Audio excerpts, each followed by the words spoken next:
Hi, இன்றைக்கி நம்ம வீட்டில் சிக்கன் பண்ணலான்னு முடிவு பண்ணோங்க. எங்கள் அப்பா தான் ஸ்பெஷலாக அவர் ஒரு ஸ்டைலில் பண்ணார். பார்த்தீங்கன்னா ஃபஸ்ட் நல்லெண்ணெய் ஊற்றி கடுகு போட்டு சிக்கன் போட்டு நல்லா கலக்கிட்டாருங்க. கலக்கிட்டு அது கூட வந்து இஞ்சி பூண்டு பேஸ்ட்டு, வரமிளகா, பச்சை மிளகா, கரம் மசாலா, மிளகாய்த்தூள், மல்லித்தூள் இது எல்லாத்தையும் போட்டு நல்லா வந்து கலக்கி விட்டார். கலக்கி விட்டு இதில் பார்த்தீங்கன்னா ஒரு சொட்டு தண்ணி கூட வெளில, சிக்கனில் வந்து கலந்து விட்ட தண்ணியே தான், அந்த சிக்கன்லேருந்து இறங்கின தண்ணி தாங்க இது எல்லாமே.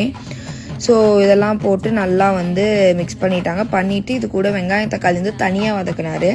அதுவுமே வந்து பார்த்திங்கன்னா அரவைக்காட்டில் தான் வதக்குனாங்க.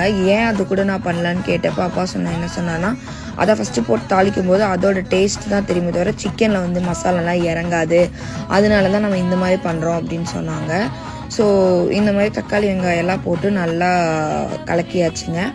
கலக்கி நல்லா ஒரு 10 நிமிஷம் வந்து வேக விட்டாங்க. இங்கே வந்து சிக்கன் சீக்கிரமாகவே வெந்தோடனே அந்த தண்ணியிலே வந்து சிக்கன் வெந்து வந்துருச்சுங்க. கலரில் பார்த்தீங்கனாலே தெரியும், பார்க்கவே ரொம்ப யம்மியாக இருந்துச்சு.